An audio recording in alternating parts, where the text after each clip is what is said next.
নমস্কার, ঈশ্বর দর্শন ইউটিউব চ্যানেলে আপনাদের সকলকে জানাই সুস্বাগত। আজকে ঈশ্বর কথাই বলবো। রামপ্রসাদ মায়ের ভক্ত ছিলেন। তিনি খুব অভাবী, তার সংসার চলতো না। মায়ের সাথে অনবরত তার খেলা চলতো। একদিন হলো কি, ঠাকুর রামপ্রসাদ তিনি বেড়া বাঁধছিলেন, আর তার মেয়ে, রামপ্রসাদের মেয়ে খেলছিল। তা রামপ্রসাদ মেয়েকে বলল, বাছা, তুমি একটু বেড়াটা ধরো তো, আমি একটু বাঁধি। তার মেয়ে কখন যে চলে গেছে খেলতে, বাচ্চা মেয়ে খেলতে চলে গেছে।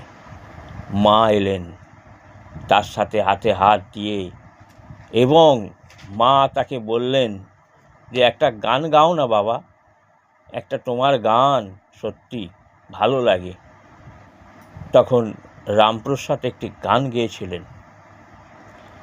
তাই মায়ের সাথে তিনি অনবরত, মায়ের সাথেই ছেলে যেরকম খেলা করেন সেরকম করত।